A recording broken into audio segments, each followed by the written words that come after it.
But anyways, I wanted to jump into some contemporary issues, if you don't mind. Sure. So, we have the white supremacists. We know that. And we know that we have this case with our good young brother named Carmelo Anthony, who, by the way, I believe he just got a bond, and he's now able to go home and be under house arrest. Thankfully, he got that. But what is it about the white supremacists' inability to be objective, reasonable, fair, or just when it comes to black pain and suffering?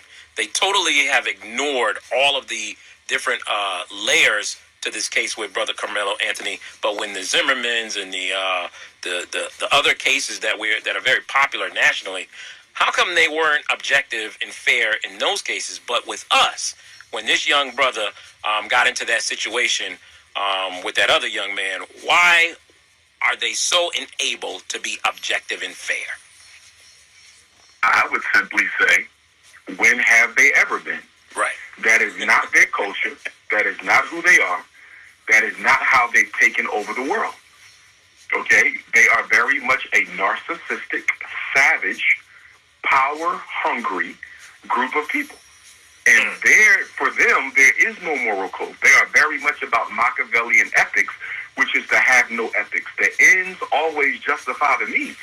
So I don't know why black people are surprised that when our children are in unjustifiable murders, we're supposed to accept the exoneration of the perpetrator. But when, our child is in a position where he allegedly may have to inadvertently take the life of another person in self-defense, he's already crucified and convicted in the court of public opinion before he's ever seen a day inside of court. Why? Because he's black and the victim is white. If this was the exact opposite in situation, where the perpetrator was black and the victim, where the victim was black, where the victim was black and the perpetrator was white, this wouldn't even have made television. This would not even be in conversation right now. Because in America, if black life has been so devalued to the point that when it is lost, no one really responds.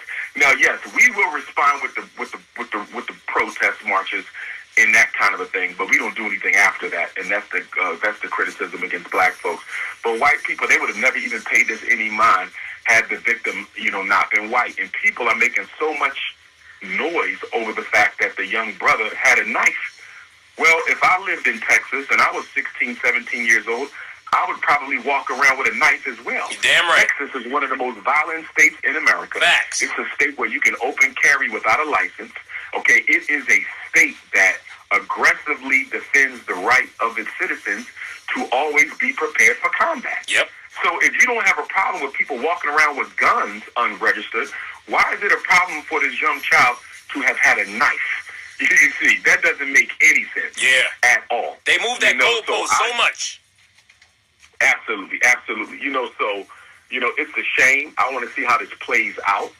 I want to see what attorneys actually come to the defense of this young man. I hope the same nationally recognized attorneys that come out when we are murdered by police to make that money, that death money, I would hope they come out to defend this young man, because I was part of a case last year. I don't know if you know about this. Well, I wasn't down in Florida? Part of the case.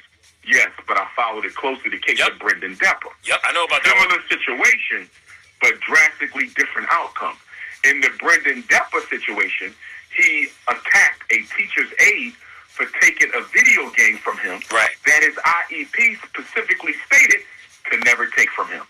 So she broke the law in violating the IEP, but he was the one who got convicted of the crime. Right. You see, but again, to my point, none of these nationally recognized black attorneys came to the attention of this black boy. And I'll tell you why they don't come to the attention of black boys accused of crimes against white people. It's because it's not sexy. It is taboo. If you want to be famous and comfortable in America as a black person, you don't ever stand in defense of a black person who has ever attacked or assaulted a white person, even if it was in justifiable self-defense. And, unfortunately, we have a lot of cowards in our community. And I don't even know if Al Sharpton has gotten involved in this yet or not. I wouldn't be surprised if he doesn't, because, again, it's not your rank and file police assassination of an unarmed black person, which is a pretty cut and dry situation, and everybody knows they're going to get paid. This is not that situation. This is a situation where you actually have to defend and stand up for this brother. From what I understand, he's never been arrested, never been to jail, no criminal record. I think he was almost a 4.0 student, allegedly. I heard that. Good kid. But, hey, he was up against two brothers, twins. And, again, I don't take lightly the loss of life. I'm sorry that he lost his life. I'm sorry, to the family that they lost a member. But at the same time, had the table been turned and he had taken the life of that young brother, I doubt very seriously if they would have gave a damn at all. So I'm just saying all that to say that I'm standing with my brother until I see that what he did was done out of an unprovoked act of bigotry against that white kid. I believe that he feared for his life. From what I understand, the white kid was much bigger, much stronger. And 220, 6 feet. And, say that again. 220 pounds, over 6 feet. Oh, he would have destroyed that little black boy. He would have destroyed that little black boy. And I don't know if Florida has a stand your ground law or not, but even if they don't, they definitely have self-defense laws. Otherwise, they wouldn't be telling everybody to buy guns. So I believe that there's laws on the books there, that clearly will defend and protect that young man, and what he did to protect his life if he gets the best attorney. It all comes down to how hard you fight in court. It all comes down to how hard you fight in court. It comes down to the judge that you get. It's going to come down to where this case is tried. He's been getting death threats. The family has been getting death threats. And I believe that he will not get an opportunity to receive a fair trial if this case is tried in the same county where the murder took place. I think that county is already biased.